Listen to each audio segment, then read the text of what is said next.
The Road Warriors crushed opponents, but one enemy they couldn't beat was their fate. Hawk and Animal dominated wrestling for years. Face paint, spikes, and raw power made them icons. But behind the scenes, there was a horror show no one knew of. Addiction, betrayal, a storyline that went too far. How did wrestling's most feared tag team crumble from within? Let's get into it from the start. Before they were the legendary Road Warriors, they were just two guys named Joe Laurinaitis and Mike Hegstrom. They started out as bouncers, which explains why they were so big and intimidating. They met while working out at a gym in Minnesota. This gym wasn't just any gym, though. It was owned by a famous wrestler and trainer named Eddie Sharkey. He saw something special in Joe and Mike, their size, their intensity, their raw potential. He took them under his wing and molded them into the wrestlers they would become. That's how the Road Warriors were born. With their mohawks, face paint, and spiked shoulder pads, they looked like they came from a Mad Max movie. But being famous is hard. It comes with problems. Joe and Mike had to deal with a lot of challenges as they became more popular. Their journey was just starting, and it was going to be tough. Let's start with something mild. Everyone loved the Road Warriors, but the other wrestlers, not so much. See, the Road Warriors had a reputation. They weren't just tough, they were brutal. They fought with a ferocity that was unlike anything anyone had ever seen before. Stories started going around about how some wrestlers were so scared of the Road Warriors that they actually quit. Can you imagine being so intimidating that people would rather give up their dream job than face you in the ring? That's the kind of fear that Hawk and Animal inspired. And it wasn't just their appearance. These guys were incredibly strong. They could lift other wrestlers over their heads and slam them to the ground like they weighed nothing. Their signature move, the Doomsday Device, was a devastating combination that left opponents seeing stars. The Road Warriors were a huge draw for wrestling fans. Everyone wanted to see these incredible athletes in action. But behind the scenes, things were getting tense. Some wrestlers were genuinely worried about getting hurt. One famous example involved another tag team called the Powers of Pain. They were supposed to have a big feud with the Road Warriors, but when they learned they were going to lose, they left the wrestling company. They were that afraid of getting seriously injured in the matches. And from here, everything started to spiral down. They were living the dream, partying all the time, and everyone wanted to be their friend. But sometimes the party goes on for too long, and things get out of hand. That's what happened to Hawk. He started using drugs and got caught in a dangerous trap. It's like falling into a deep, dark hole, and it's really hard to climb back out. Animal, his best friend and wrestling partner, saw him struggling and tried to help, but it's like trying to pull someone out who keeps digging themselves deeper. Despite all this, the show had to go on. Can you imagine having to go to work and smile when you feel awful inside? That's what the Road Warriors did. Every night they put on their fierce face paint and stepped into the ring, pretending everything was okay. It's heartbreaking because they were so talented and successful, but sometimes the toughest battles happen outside the spotlight. They were dealing with the pressure of being famous and the pain of addiction. They might have been winning matches, but they were losing in life. And if you think this was terrible, you are not ready for what happened next. When they joined the WWE in 1990, things started to go wrong. The WWF changed their name from the Road Warriors to the Legion of Doom, which upset many fans. It was the beginning of a series of creative decisions that would damage the team. One of the most infamous was the introduction of Rocco, a ventriloquist dummy they were supposed to carry around. This was humiliating for the tough, no-nonsense Road Warriors, especially Hawk. Hawk, already known for his wild personality, began to struggle. He missed shows, showed up late, and sometimes disappeared altogether.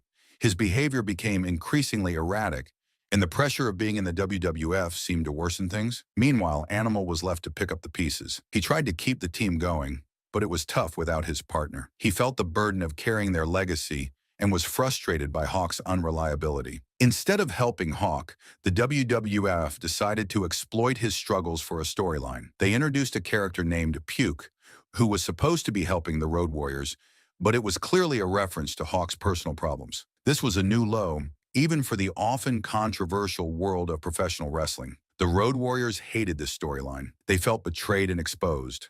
Fans were also uncomfortable watching the team they admired being exploited in such a way. This once dominant team was falling apart. Hawk was battling his demons, Animal was trying to hold everything together, and the WWF seemed determined to make things worse. Hawk and Animal weren't having it. They protested against the storyline, feeling it went way too far. But in the world of wrestling, the show must go on. And boy, did it go on.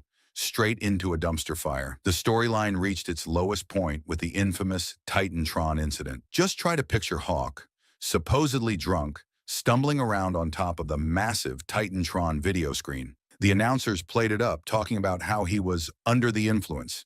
And then, in a moment that made everyone's heart stop, Hawk fell from the Titantron. It was a fake suicide attempt. For ratings. Let that sink in for a moment.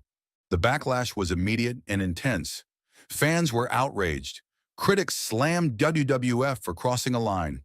Even hardcore wrestling fans who were used to over-the-top storylines felt this was too much. WWF had taken a real-life struggle and turned it into a circus act. The damage was done. The Road Warriors, once the most feared tag team in wrestling, were now at the center of one of its most controversial storylines. It was clear that something had to give, and give it did. In a move that shocked the wrestling world, Hawk and Animal walked away from WWF. The storyline had pushed them too far, and they'd had enough. But the big question remained, could they recover from this? Their reputation was in tatters, their personal lives were in turmoil, and the wrestling world was buzzing with rumors and speculation. The Road Warriors had faced countless opponents in the ring. They'd been in brutal matches, taken hard falls, and come out on top time and time again. But this was different. This was a blow to their very identity, to everything they'd built over the years. As they left WWF, many wondered if this was the end of the road for Hawk and Animal. Could they bounce back from such a public and personal disaster? Or had the Road Warriors finally met their match in the form of a storyline gone horribly wrong? The Road Warriors had hit rock bottom. Their WWF run was a disaster. Their reputation was shot. But sometimes when you're at your lowest, an unexpected lifeline appears. For Hawk and Animal, that lifeline came from a place they least expected. Where? And was it enough to save them? After leaving WWF, the Road Warriors found themselves in unfamiliar territory. They were no longer the unstoppable force that struck fear into opponents. Instead, they were scrambling for bookings on the independent circuit. It was a far cry from the packed arenas and championship gold they were used to. Hawk's demons didn't disappear just because they left the big leagues. His struggle with addiction continued, a vicious cycle of rehab and relapse. It was heartbreaking to watch. This man, once the epitome of power and intensity in the ring, was now fighting a battle he couldn't seem to win. Animal stood by his partner through it all. But you've got to wonder, how long could he keep this up? The strain was visible. In interviews, Animal's voice would crack when talking about Hawk's struggles. He was trying to hold the team together, but it was like trying to catch water with a net. Just when it seemed like all hope was lost, a call came from across the ocean. Japan wanted the Road Warriors. The fans there still remembered the dominant force they once were. It was a chance at redemption, a glimmer of hope in the darkness. In Japan, something magical happened. The Road Warriors found their groove again. Remember that match against Killer Khan and Animal Hamaguchi? Hawk and Animal destroyed them in under 4 minutes. The Japanese crowd went wild. It was like stepping back in time to their glory days. But was this resurgence too little? Too late? The wrestling world had changed. New stars were rising. Could the Road Warriors reclaim their spot at the top? They gave it their all, that's for sure. They competed in various independent shows across the U.S. They even won the World Tag Team Championship in International Wrestling Superstars. It was like watching old lions roar one last time, reminding everyone why they were once kings of the jungle. Their final run wasn't without its highlights. On May 12, 2003, they made their last U.S. TV appearance, facing off against Rob Van Dam and Kane. The Road Warriors were hoping for one last shot, one final contract with WWE, but it wasn't meant to be. As the sun set on their careers, Hawk and Animal had one last tour of Japan. It was fitting, really. The country that had embraced them at their lowest was there to see them off.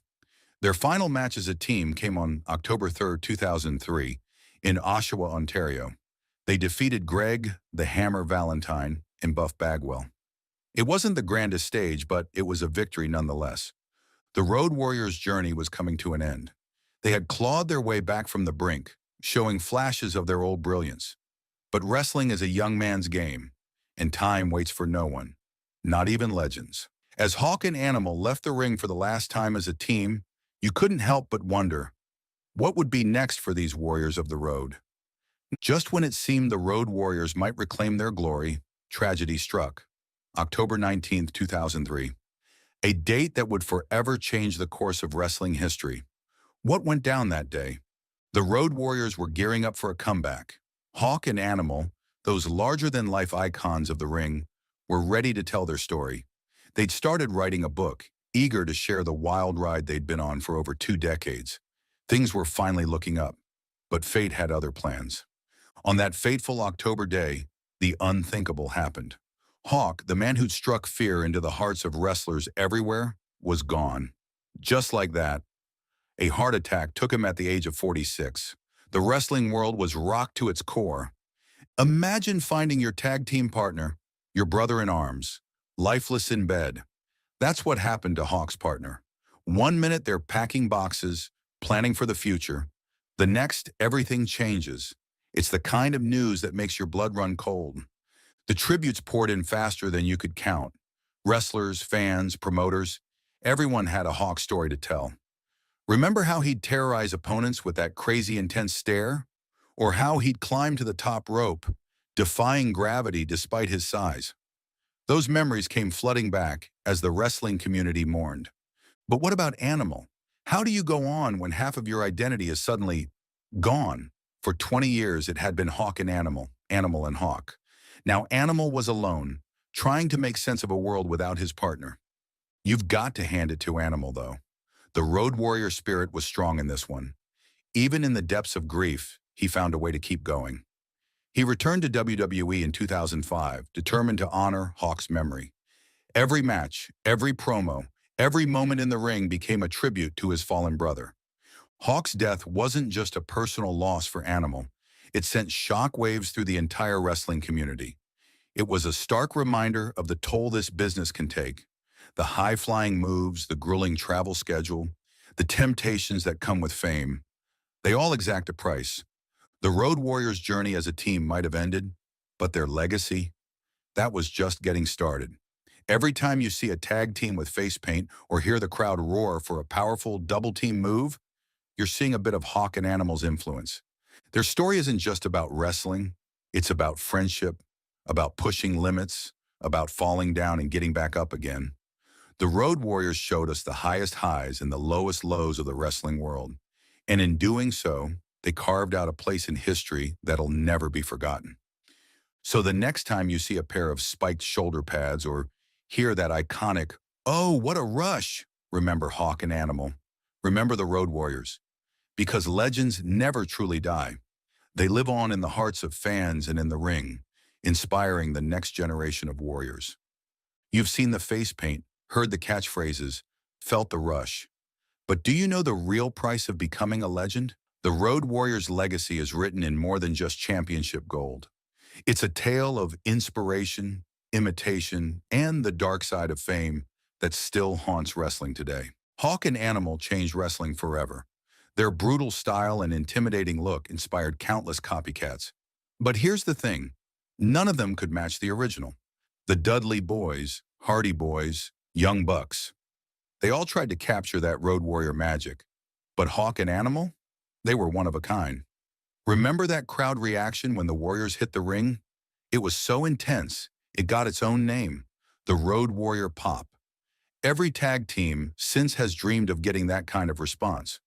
But few have come close. But success came at a price. The wrestling world learned some hard lessons from the Road Warrior story about the dangers of fame, the struggle with addiction, the importance of loyalty. Hawk's battles with his demons weren't just personal. They became a wake-up call for the entire industry. After Hawk's passing, Animal carried on. He kept telling their story, honoring his partner's memory. It wasn't easy, but that's what warriors do. They keep fighting. Animal made sure the world didn't forget what he and Hawk had built together. Look around today's wrestling scene. You'll see traces of the Road Warriors everywhere. Face paint, spiked shoulder pads, hard-hitting tag team moves. New generations of wrestlers pay tribute, keeping the spirit of Hawk and Animal alive. But the Road Warriors' tale isn't just about glory. It's a cautionary story too. A reminder of wrestling's dark side, the toll it takes on body and mind, the temptations that come with fame. It's a legacy of power and pain, triumph and tragedy. How did Hawk and Animal become wrestling's most feared tag team? It wasn't just their look or their moves. It was their intensity, their commitment, the way they lived and breathed their characters. They weren't playing road warriors, they were road warriors. Their impact goes far beyond the ring. After Hawk's struggles came to light, the industry started to change. Wellness policies were introduced. Support systems were put in place. The Road Warriors' experiences helped shape a safer, more responsible wrestling world. Today, when you see a high-flying tag team or hear a crowd explode for a big entrance, you're seeing a bit of the Road Warriors' influence. They didn't just change wrestling, they redefined what it meant to be larger than life. So the next time you catch a glimpse of face paint or hear a crowd roar, think of Hawk and Animal. Their legacy is more than just wins and losses. It's a story of redemption, of brotherhood, of the highs and lows of life in the spotlight. The Road Warriors may be gone, but their impact, that's forever. The Road Warriors weren't just wrestlers. They were icons, legends. But their story is more than spikes and face paint. It's about life, fame, and the thin line between glory and tragedy. Hawk and Animal changed wrestling forever. They inspired countless imitators, but no one could match the original. Their legacy lives on in every tag team that steps into the ring today. But it's not all championship gold and adoring fans. The Road Warriors' journey shows us the dark side of fame, the struggles, the temptations, the price of living life in the fast lane. Their story is a cautionary tale for anyone chasing their dreams. Remember Hawk and Animal for who they really were, not just larger-than-life characters, but men who lived, fought, and left their mark on history. They weren't perfect, but they were real. And in the end, that's what makes their legacy truly unforgettable. Thanks for sticking around till the end. Hawk and Animal were more than just wrestlers.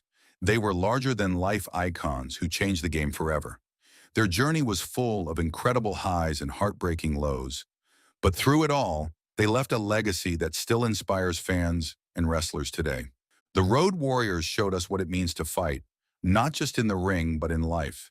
From their unforgettable entrance to their dominance as a team, they created moments that will never be forgotten.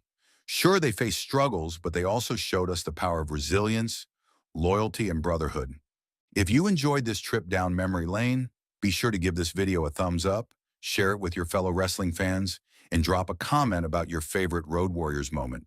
And hey, don't forget to hit that subscribe button for more stories about the legends who shaped the wrestling world. The spirit of Hawk and Animal lives on in every tag team that steps into the ring. And as fans, it's up to us to keep their memory alive. Thanks for watching, and until next time, stay strong, keep fighting, and always feel the rush. He conquered the Intercontinental Championship, headlined SummerSlam '92 at Wembley Stadium, and won over fans with his incredible strength and infectious smile. But the British Bulldog's life was cut tragically short, leaving a void in the hearts of fans worldwide. Today, we're uncovering the details of his untimely death and paying tribute to the man behind the Bulldog. Emerging from Wigan, England, Davey Boy Smith started wrestling as a teenager, quickly making a name for himself with his robust build and dynamic style. His journey led him to the WWF, where he skyrocketed to fame as one half of the British Bulldogs tag team. The thing is, Smith teamed up with his cousin Tom Billington, also known as the Dynamite Kid, and together they became the British Bulldogs. They were an exciting tag team that brought a lot of energy and innovation to the ring during the 1980s. The British Bulldogs became huge stars, especially after winning the WWF Tag Team Championship in 1986 at WrestleMania 2. Their fast-paced style and high-flying moves made them fan favorites, and they're still remembered as one of the best tag teams in wrestling history. However, the grueling wrestling schedule started taking its toll on both men, leading to physical injuries and personal struggles. When the British Bulldogs eventually went their separate ways, Davey Boy Smith stepped into the spotlight on his own. He adopted the name the British Bulldog and continued to wow fans with his incredible strength and skill. One of his biggest moments came in 1992 when he beat Bret the Hitman Hart at SummerSlam in front of a packed Wembley Stadium to win the Intercontinental Championship. That moment was especially sweet for British fans, who saw him as a hometown hero. But while things looked great on the surface, Smith had his own personal struggles behind the scenes. Wrestling is tough on the body, and like many others in the business, he started using painkillers and steroids to cope with injuries. His personal life wasn't easy either, with strained relationships and other challenges that come with fame. Still, through it all, fans continued to support him, loving what he brought to the ring. Tragically, Davey Boy Smith died on May 18, 2002, while on vacation in British Columbia, Canada. He suffered a heart attack, and it's believed that the years of physical abuse from wrestling, along with his history of substance use, played a part in his early death. At just 39, his passing came far too soon, and it was a harsh reminder of how tough the wrestling life can be. His death shook the wrestling world, especially for fans in the UK, where he had always been a hero. Those who worked with him and knew him personally spoke of his kind nature, and fans were devastated to lose such an iconic figure from the sport. Even though Davey Boy Smith's life was cut short, his legacy in wrestling is undeniable. He was inducted into the WWE Hall of Fame in 2020, an honor that recognized everything he gave to the sport. Fans still look back at his best matches and the energy he brought to every performance, celebrating him as one of the greats. His story is a mix of highs and lows, showing both the triumphs and the dangers that come with being a professional wrestler. The British Bulldog will always be remembered for his incredible strength, his pride in representing the UK, and the joy he brought to fans around the world. Even though he's gone, his legacy lives on, and wrestling fans will never forget the mark he made on the sport. I'm a big fan of this Bulldog, and as a tribute to him, here is a segment about his incredible life and career. But before we get into it, make sure to like and subscribe. Thanks. David Smith, better known as Boy Smith, or the British Bulldog, was a wrestling legend who left an unforgettable mark on the industry. Born on November 27, 1962 in Golborne, England, David grew up in a tight-knit family. His father, Sid, mother Joyce, and his siblings were always a big part of his life. But it was his cousin, Tom Billington, who helped introduce him to wrestling. David's early life wasn't always easy. He was born with measles in his eyes, which caused him trouble growing up and led to some bullying in school. But this didn't stop him from finding his passion. He enjoyed sports like football, cricket, and diving, but it was wrestling that really captured his heart. When he was 13, his family encouraged him to start training, and it turned out to be a life-changing decision. Starting his wrestling career in the UK, Davey Boy first appeared on the popular show World of Sport and quickly gained attention. But it wasn't long before he was off to Canada, where he trained under the legendary Stu Hart in his infamous wrestling dungeon. It was a tough place, but it shaped him into one of the toughest and most talented wrestlers in the world. Teaming up with his cousin Dynamite Kid, the two became known as the British Bulldogs and soon found themselves in the World Wrestling Federation, which would make them household names. As part of the Bulldogs, Davey Boy had some of the most exciting and memorable matches of the time. One of their greatest achievements was winning the WWF Tag Team Championship at WrestleMania 2 in 1986, with rock star Ozzy Osbourne even cheering them on from ringside. The Bulldogs were a huge hit with fans, and their rivalry with teams like the Hart Foundation became the stuff of legend. But Davey Boy didn't just shine in tag team competition. He also became a major star as a singles wrestler, and his biggest moment came in 1992. That year, the WWF decided to hold their SummerSlam event at Wembley Stadium in London, and Davey Boy was chosen to be in the main event.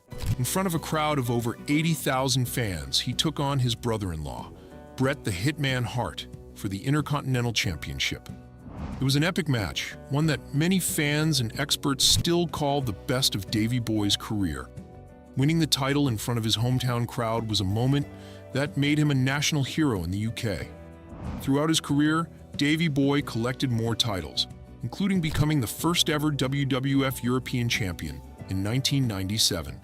He held that title for a record 206 days, making him one of the most dominant champions of that era. Even though he never captured the World Heavyweight title, his popularity and influence were undeniable. Now, of course, life in the wrestling world wasn't always smooth for Davey Boy. He faced his fair share of challenges, including injuries and personal setbacks. There were moments when things got tough, but he always found a way to come back, stronger than ever. In the late 1990s, he became part of the Hart Foundation, a villainous group alongside Bret Hart and other family members, which created some of the most memorable and controversial moments in wrestling history, including the infamous Montreal Screwjob. Davey Boy Smith made his way back to WCW in late 1997 and immediately got into a feud with Steve McMichael, who was upset about all the new wrestlers coming in from up north. Smith teamed up with Jim Neidhart, but they didn't get much screen time, mostly appearing on WCW Thunder. They tried a few times to win the World Tag Team Championship, but came up short each time. In 1998, Smith faced a series of setbacks. He hurt his knee in April, which kept him out for a month. Then, in September, during a match at Fall Brawl, he suffered a serious back injury when he landed awkwardly on a trap door set under the ring. This caused a spinal infection that almost left him paralyzed and put him in the hospital for 6 months. Unfortunately, while he was recovering, WCW let him go because he couldn't wrestle. Smith made a comeback to WWF in 1999, embracing the company's edgier Attitude Era. Instead of his usual tights with the Union Jack, he started wrestling in jeans, and his entrance music got a rock remix. In September, he won the WWF Hardcore Championship by defeating the Big Boss Man, but gave the title back to Al Snow the same night. Smith then went after the WWF Championship and turned heel, feuding with The Rock. He headlined the Unforgiven pay-per-view in 1999 and won the European Championship in October, only to lose it in December. In May 2000, he briefly held the Hardcore Championship again. His last match was in May 2000 before leaving WWF once more. By 2002, Smith was getting ready for a return to wrestling. He even had a few tag team matches with his son, Harry Smith. Sadly, on May 18, 2002, Davey Boy passed away from a heart attack while on vacation. He was just 39. Although steroids and painkillers were found in his system, the cause of death was linked to an enlarged heart. Michael Hayes used racial slurs. Terry Gordy overdosed. Buddy Roberts drank himself to his end. These are the dark secrets of the fabulous Freebirds, and you would be gut-wrenched to know they ended up like this. Let's get into it. In 1979, 3 wrestlers named Michael Hayes, Terry Gordy, and Buddy Roberts got together and formed a group called the Fabulous Freebirds. They were different from other wrestlers because they were wild and unpredictable. Instead of playing by the rules, they wanted to cause chaos and shake things up. They wore their hair long, acted crazy, and didn't follow the rules. The fans had never seen anything like it before. Some people hated them, but many loved them. They were exciting to watch. And this excitement wasn't just because of their crazy antics. The Freebirds also had a special rule for tag team matches. If 2 of them won the championship belts, any 2 of them could defend the titles. This made it hard for other teams because they never knew who they would have to fight. This Freebird rule, along with their unique style, made them stand out even more. The Freebirds were like rock stars. They looked cool, talked trash, and fought dirty. They brought excitement back to wrestling. Fans loved to watch them because they never knew what they would do next. This unpredictability was a breath of fresh air for wrestling fans. But fame came at a price. The line between their in-ring characters and real lives started to blur. The parties got wilder. The drinking got heavier. And the Freebirds were about to fly too close to the sun. Fame can make people do crazy things, and the Freebirds were no exception. As they became more popular, their wild behavior got even crazier. They weren't just pretending to be wild on TV anymore. They were living it up all the time. The Freebirds were selling out shows and making tons of money, but they were also causing a lot of trouble. They would trash their hotel rooms, breaking furniture, punching holes in walls, and even smashing windows. It was like a wild party had exploded in their rooms. Other wrestlers were shocked by how crazy the Freebirds were. They would destroy hotel lobbies, start fights in bars, and just generally cause mayhem. It seemed like nothing was off limits for them. Everyone wondered how long they could keep this up. Wrestling is tough on your body, and their wild lifestyle was making things worse. But instead of calming down, they decided to go even wilder. They recorded their own theme song called Bad Street USA, where Michael Hayes sang about how tough and rebellious they were. The fans loved it, and the song became a huge hit. It was like they were telling the world that they were bad guys and proud of it. But partying all the time in wrestling takes a toll on you. The Freebirds were starting to get tired and worn out.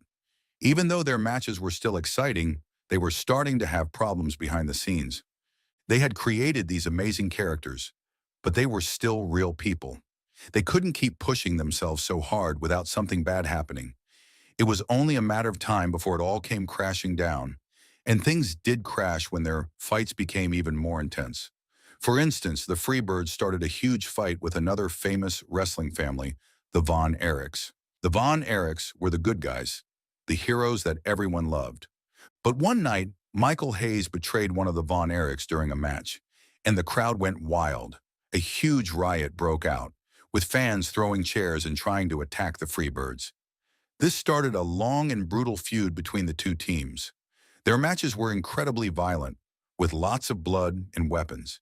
And if this wasn't enough, their drama kept stirring regularly, to a point where everything became too salty for everyone's liking. Now I have a question to ask. In the 80s, what could possibly be the biggest achievement for a tag team? Well, it definitely was to get a contract from WWF. The Freebirds were on top of the wrestling circuit at that time. So when Vince McMahon, the big boss of the WWF, now WWE, offered them a contract, it seemed like their big break.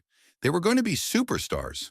But things didn't go as planned. You see, the Freebirds were used to doing things their own way. They were wild and unpredictable, and they liked to party.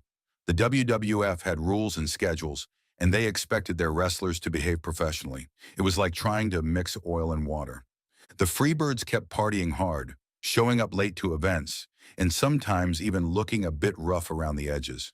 The WWF bosses weren't happy, and other wrestlers started to complain. But the Freebirds didn't seem to care. They thought they were too big to fail. But they were wrong. Their matches in the WWF were messy, their interviews were boring, and the fans just weren't connecting with them.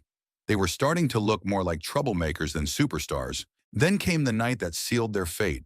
The Freebirds were late for a big show, and waiting for them was Andre the Giant. Now Andre was a legend, a giant of a man who everyone respected. When he saw the Freebirds stumbling in late, he was furious. He told them they were fired right then and there. Just like that, their WWF dream was over. They had burned all their bridges with the biggest wrestling company in the world. No more fame, no more fortune, just a one-way ticket back to the smaller wrestling shows. This was a huge blow to the Freebirds. They had messed up their chance to be the biggest stars in wrestling. They left the WWF with their pride hurt and their future uncertain. Little did they know, their problems were just beginning. The partying that got them fired from the WWF was about to cause even more trouble.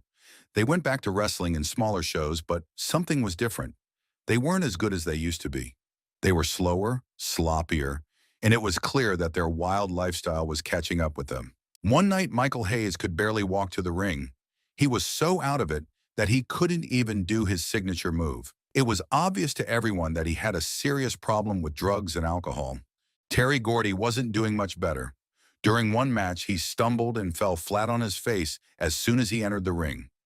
The referee had to end the match quickly because Gordy couldn't even stand up. The Freebirds were falling apart.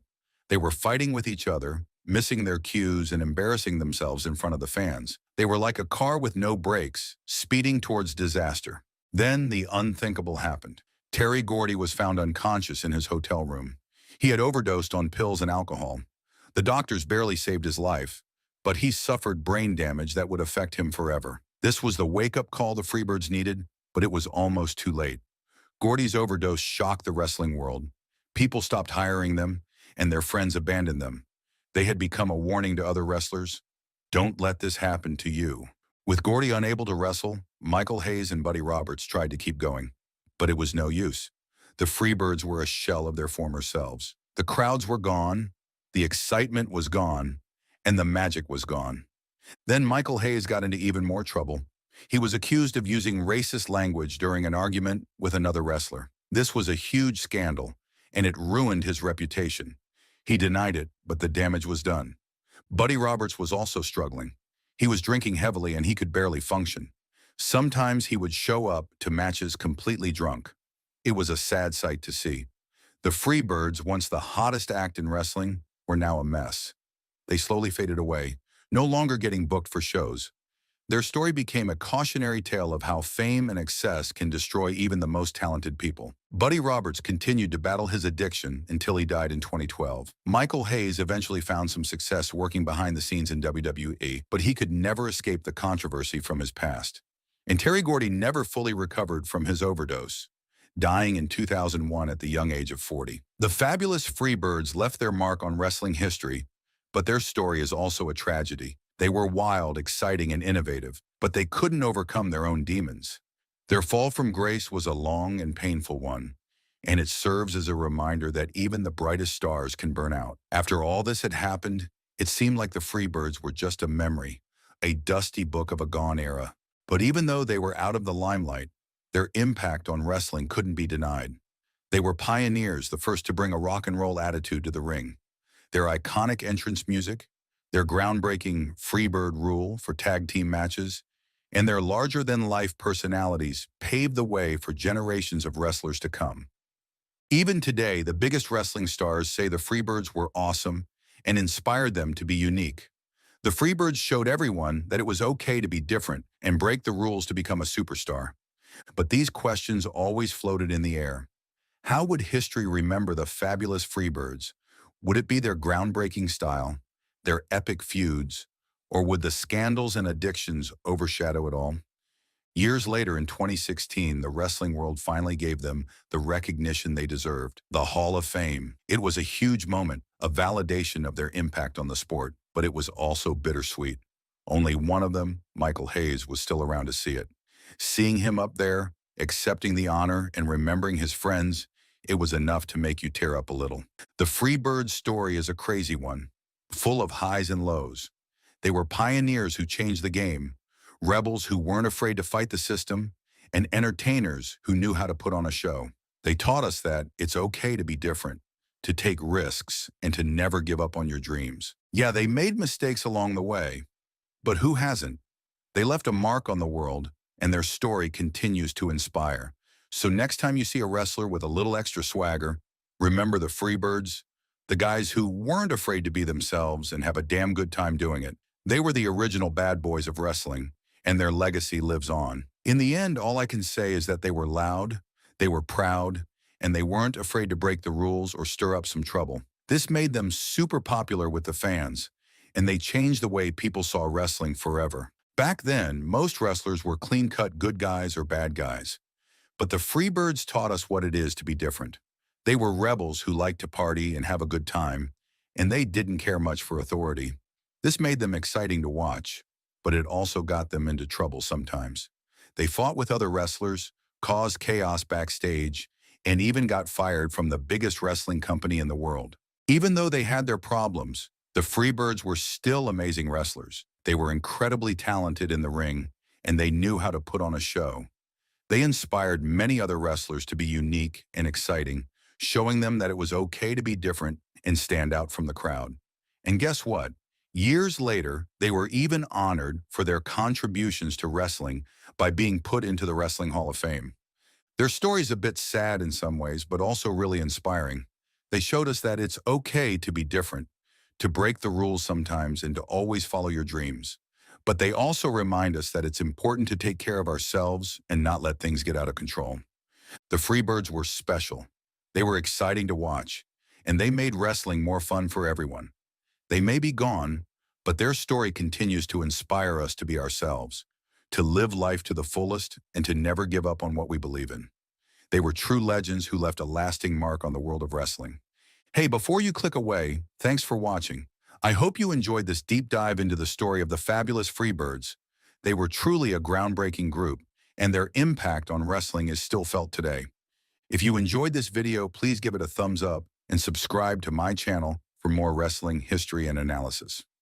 Don't forget to hit that notification bell so you don't miss any of my upcoming videos.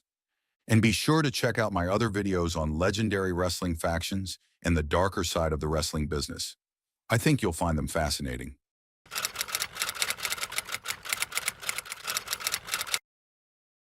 Let's talk about the Steiner brothers, two genetic freaks who were absolute masters of mayhem in the ring. They were controversial, they were intense, and they were damn entertaining.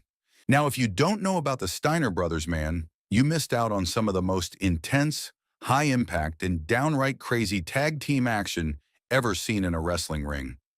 Rick and Scott Steiner, two real-life brothers with legit amateur wrestling backgrounds, brought a whole new level of intensity to the squared circle. These dudes were absolute powerhouses, but before they were throwing dudes around like rag dolls in WCW and WWF, Rick and Scott were tearing it up on the mats at the University of Michigan. They were all-American wrestlers. These guys were the real deal. And that amateur background gave them a foundation that few other wrestlers could match. They achieved great success in WCW, winning the WCW World Tag Team Championship multiple times. But alongside their success, their careers have been filled with controversies, conflicts, and even a dramatic fallout between the two brothers. Let's talk about their wrestling style first. Rick and Scott weren't just good, they were intense. Their moves were hard-hitting and powerful, the kind of stuff that made you wince while watching. But sometimes they took things a bit too far. Other wrestlers would accuse them of being stiff, which basically means hitting harder than necessary or being rougher than they needed to be. Some even felt like they were getting hurt on purpose. This kind of thing didn't just stay in the ring, it led to a lot of backstage tension and, in some cases, actual fights. One of the wildest stories involves Scott Steiner and Sid Vicious getting into a backstage brawl during their time in WCW. Things got so bad that both of them ended up injured. It was like their in-ring intensity followed them into real life. But the drama doesn't stop there, especially when it comes to Scott Steiner. When Scott transformed into his Big Papa Pump persona, he became larger than life, not just physically, but in every way. He was loud, brash, and completely unpredictable. His promos, or the parts where wrestlers talked to the crowd or their opponents, became infamous. Scott would just go off script and say whatever was on his mind. Sometimes it was funny, sometimes it was shocking, and sometimes it just caused a ton of problems. Scott didn't hold back, even if it meant calling out other wrestlers, management, or the company he worked for. While fans often loved how raw and unfiltered he was, it created a lot of issues backstage. People didn't always appreciate being dragged into Scott's chaos, and it led to plenty of strained relationships. But the Steiner brothers' issues weren't just about wrestling. In 1998, they found themselves in legal trouble after being involved in a road rage incident. This only added to their growing list of controversies and gave fans yet another reason to see them as larger-than-life figures, sometimes for the wrong reasons. And then came the end to it all. Despite all this, Rick and Scott were an incredible tag team. But as their careers went on, their partnership began to change.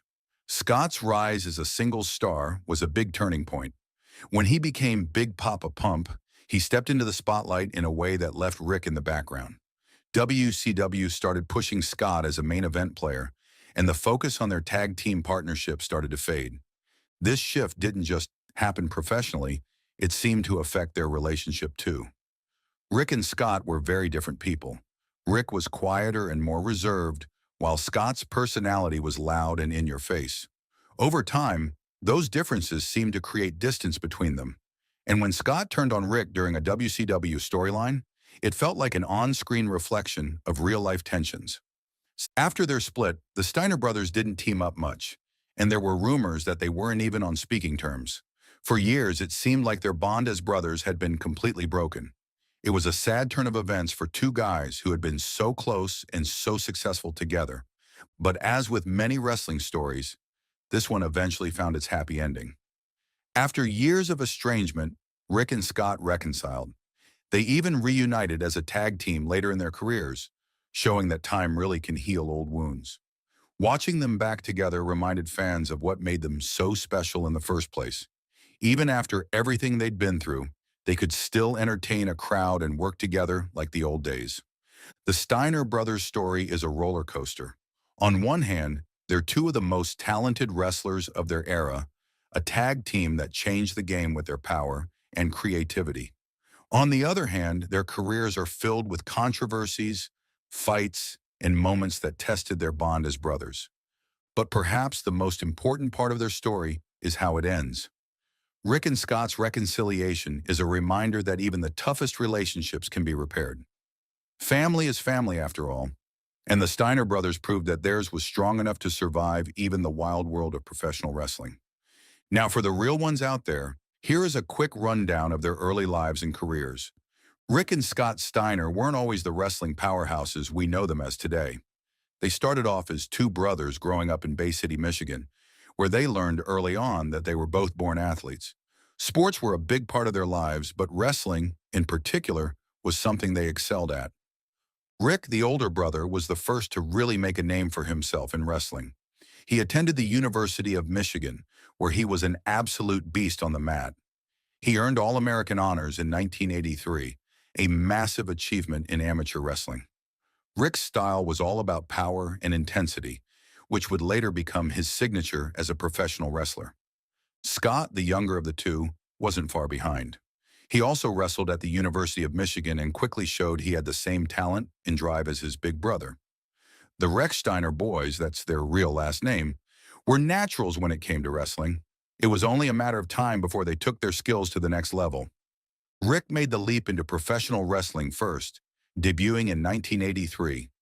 Right away, people could see that he had something special. He brought his amateur wrestling background into the ring, and it made him stand out.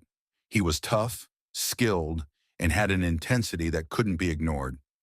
Scott followed a few years later, debuting in 1986. When they finally teamed up, it was clear they had something magical. The Steiner brothers officially became a tag team in the late 1980s, and they hit the ground running. They weren't like other tag teams at the time. Rick and Scott were a perfect combination of raw power, technical skill, and athleticism.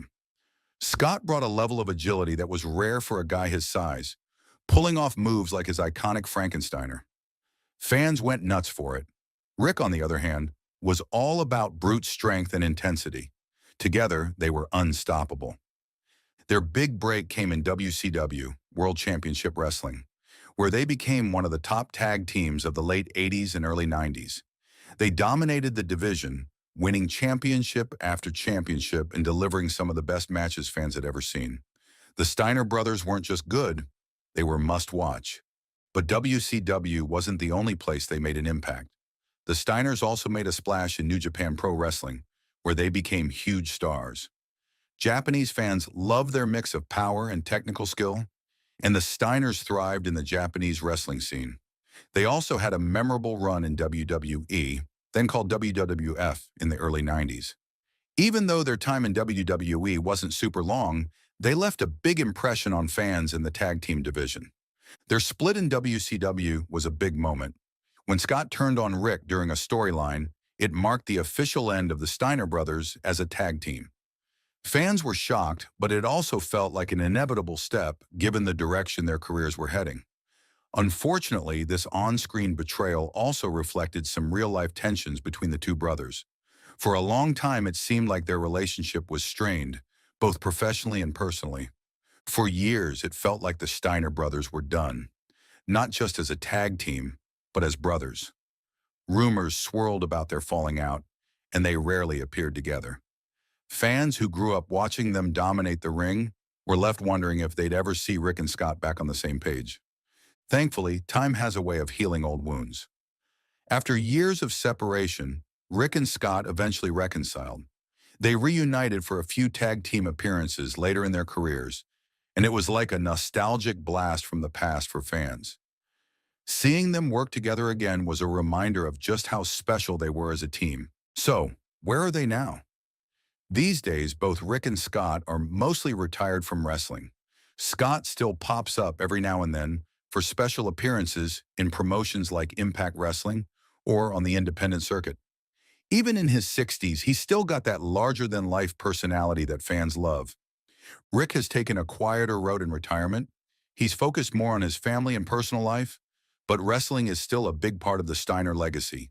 His son, Bronson Rechsteiner, better known as Braun Breaker, is now making waves in WWE's NXT brand. Braun is carrying on the family tradition with his own mix of power and athleticism, and fans can't help but see shades of both Rick and Scott in him. The Steiner brothers have also gotten the recognition they deserve. In 2022, they were inducted into the WWE Hall of Fame, a moment that brought them back into the spotlight. Watching them celebrate their incredible careers together was a heartwarming moment for fans who followed them since the beginning. Their journey hasn't been without its challenges, but the Steiner brothers have left a legacy that's impossible to ignore. From their amateur wrestling roots to their dominance in professional wrestling, Rick and Scott have done it all. They've entertained millions, inspired countless wrestlers, and shown that family bonds can endure even the toughest of times. Thanks for sticking around to hear the full story of Rick and Scott Steiner.